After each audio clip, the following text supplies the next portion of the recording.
Kan itu ada bisikan jin koin, dan ada bisikan Allah, bisikan Allah. Izin state ya, kalau mau ngaku-ngaku itu pakai data bos. Mbah Priuk itu lahir tahun 1727, lahir di Palembang. Lahir tahun 1727 akhir, artinya dari tahun dia lahir sampai sekarang, dari tahun Mbah Priuk lahir sampai sekarang itu udah kurun waktunya 300 tahun. Dalam 300 tahun itu nggak mungkin baru keturunan keempat sekarang ini. Kau tuh nggak mungkin keturunan keempat. Anak, cucu, cicit itu keturunan keempat, nggak mungkin. Rata-rata orang Indonesia itu kurun waktu 100 tahun mereka sudah 4 generasi. Artinya dalam usia ke 100 tahun itu mereka sudah punya cicit. Apalagi ke 200 tahun, sekarang ke 300 tahun dari lahirnya Mbah Priuk, jadi nggak mungkin. Ya, terus itu cuma ngomongin keturunan. Sekarang kalau ngomongin ramalan mendapat bisikan dari jin korin atau bisikan dari Allah, yang bener aja bos. Nabi Muhammad SAW itu setiap akan mendapat wahyu, setiap akan mendapat perintah itu melalui malaikat Jibril, malaikat pembawa wahyu, tidak melalui bisikan langsung ke telinga Nabi Muhammad. Masa sekarang kau ngaku-ngaku mendapat bisikan langsung dari Allah? Waduh, pakai akal sehat bos ya, jangan berlebihan. Anggaplah kau punya kemampuan, tapi jangan ditunjukkan secara berlebihan. Manusia sekarang banyak yang pintar, banyak juga yang berpikir. Itu nggak masuk akal, nggak masuk logika. Jangan bikin-bikin kau ya, kau Habib ya. Gini loh, ada yang lagi viral ya, yang membuktikan kebal peluru apa kebal tembak ya. Gini loh, kalau sudah kita mempelajari kebal tembak, itu semua yang dibawa seperti kebal pisau, kebal jarum, kebal apapun itu enteng dibuatnya. Kenapa? Kebal yang paling tinggi itu kebal antara peluru ke badan itu nggak tembus, itu kebal yang tinggi ya. Nah, itu kebal tinggi itu. Oke, jadi kalau dia bisa kebal tembak doang tapi nggak bisa kebal ditusuk jarum apa-apa, itu ya saya nggak tahu gimana jalan belajarnya gitu kan. Tapi sepengetahuan saya kebal yang tinggi itu ya kebal peluru tahan tembak gitu. Tapi gini aja lah, daripada nggak ada yang mau membuktikan kebal tembak lawannya, dengan saya aja lah gitu. Mau pakai apa? Mau pakai jenis senjata api pun saya sanggup ya. Nah, mau jenis senjata apapun saya sanggup gitu. Nah itu sudahlah, dengan saya aja lah kalau pembuktian. Kalau di sana nggak ada berani pembuktian bahwa dia kebal peluru, dengan saya aja lah gitu ya. Nah itu mau apapun boleh ya, mau dengan senjata apapun boleh, mau dengan apapun boleh, tes ke saya gitu. Saya nggak pilih-pilih, mau dia yang sediakan, mau mereka yang disediakan, saya terserah, nggak pilih-pilih ya, nggak pilih-pilih.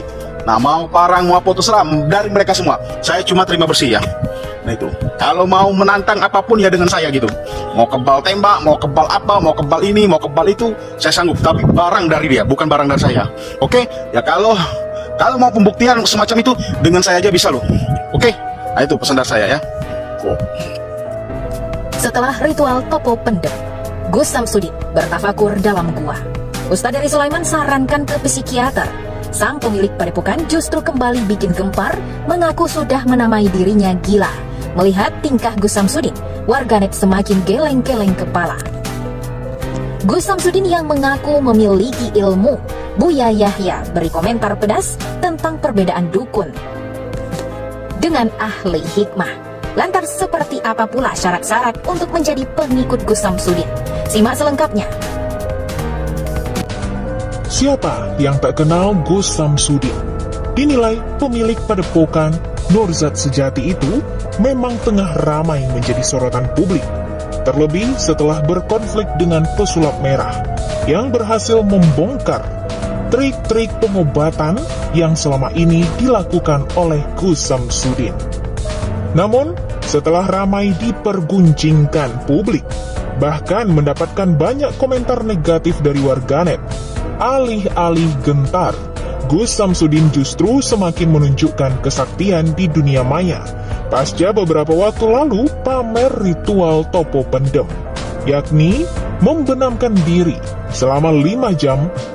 Terbaru, tadi malam, pria yang dulunya berprofesi sebagai pemulung itu bertafakur di dalam gua. Tafakur sendiri artinya memikirkan, merenungkan, mengingat Allah melalui segala ciptaannya yang tersebar di langit dan bumi. Mengakui ia disarankan oleh gurunya untuk berdiam diri dalam gua. Namun, tak hanya merenung atau berdiam diri, Gus Samsudin justru melakukan siaran langsung hingga membacakan komentar-komentar warganet.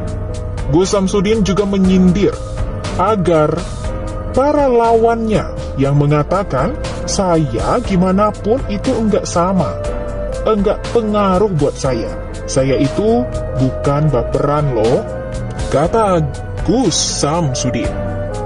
Lalu di tempat yang berbeda, tadi malam pesulap merah terlihat bersama dengan Ustadz Dery Sulaiman, melihat bagaimana konten-konten yang diunggah oleh sang Gus. Ustadz Dery menilai jika konten tersebut agak lain. Dilansir dari sebuah tayangan, Ustadz Dery juga menyarankan untuk ke psikiater. Senada dengan Ustadz Dery Sulaiman, para warganet yang melihat siaran live dari Gus Samsudin dalam gua pun ramai-ramai berkomentar bahwa Gus Samsudin sering stres. Namun, alih-alih ngamuk, Gus Samsudin justru ketawa. Ia juga mengatakan, sebelum orang-orang mengatakannya stres, dirinya sudah menamainya gila. Ia pun menjelaskan nama akhirnya, yakni jadab, artinya gila-gila kepada Allah. Menurut sang Gus, yo stres Udin iki. Oh iya, makanya yang namanya cacat itu artinya gila-gila kepada Allah. Sebelum sampai ngatain saya gila, saya sudah menambahkan nama saya Gila Samsudin. Gila, iya, diketahui nama pria berambut panjang itu yakni Gus Samsudin Jada. Sementara itu, melihat tingkah Gus Samsudin dalam gua, tak ayal mematikan beragam reaksi dari warganet. Ada yang mendukung, namun tak sedikit pula yang berkomentar pedas dan nyinyir, bahkan menyinggung untuk bertaubat. Sebelumnya, Marcel Radifau, sang pesulap merah, ramai didukung oleh warganet setelah berani membongkar trik-trik para dukun. Menanggapi hal tersebut, Gus Samsudin mengatakan bahwa ilmu yang dimiliki oleh pesulap merah dan dirinya sangatlah berbeda. Sehingga dalam hal ini, pesulap merah bisa mengkritiknya karena dasar ilmu yang keduanya terapkan 180 derajat bertolak belakang. Menurut Gus Samsudin, pesulap merah merupakan seorang pesulap yang mempelajari trik-trik untuk mengelabui penonton, di mana trik-trik tersebut digunakan hanya untuk hiburan. Berbeda dengan dirinya yang memiliki dasar ilmu al-hikmah dalam menjalani praktek pengobatan kepada pasien. Tak cuma itu, memiliki akun media sosial Gus Samsudin, dirinya pun terlihat mengajari para muridnya ilmu hikmah. Begini suasana penggamblengan ilmu hikmah Gus Samsudin kepada para muridnya. Gus Samsudin yang mengaku memiliki ilmu hikmah, Buya Yahya pun dengan tegas memberikan perbedaan antara dukun dan ahli hikmah. Buya mengingatkan kepada masyarakat, banyak sekali yang mengklaim judul ilmu hikmah, namun di dalamnya ilmu perdukunan. Ilmu hikmah adalah ilmu yang menempel kepada orang tersebut karena kesalehannya, hingga saat ia memberi doa bisa terkabul.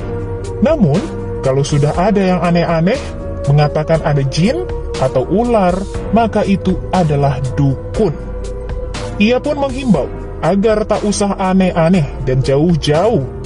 Orang yang seperti itu, ilmu hikmah itu adalah ilmu yang sudah menempel di dalam diri orang tersebut. Misalnya, apa dia ngasih doa, ngasih ini mudah terkabul, diajarkan yang aneh. Ustadz kondang tersebut juga menghimbau kepada masyarakat agar berhati-hati, karena zaman sekarang banyak sekali dukun yang menyamar menjadi ustadz.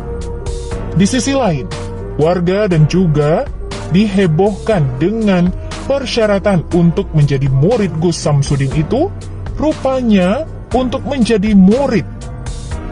Agar bisa mempelajari ilmu hikmah Gus Samsudin, Sang Gus memiliki beberapa persyaratan, yakni harus memiliki surat berkelakuan baik dari kepolisian atau SKCK.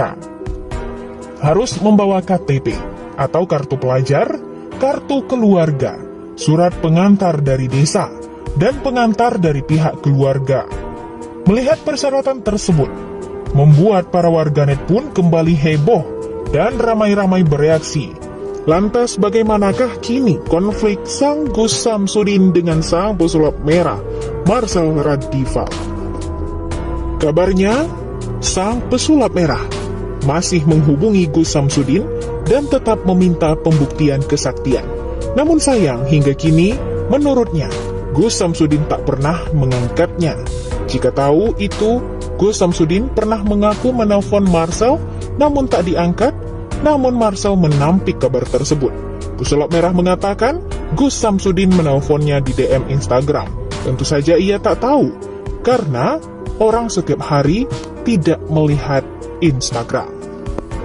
Akhirnya pesulap merah pun menantang Gus Samsudin untuk menelpon dari nomor pribadinya. Bagaimana menurut Anda? Jangan lupa di subscribe untuk update info selanjutnya.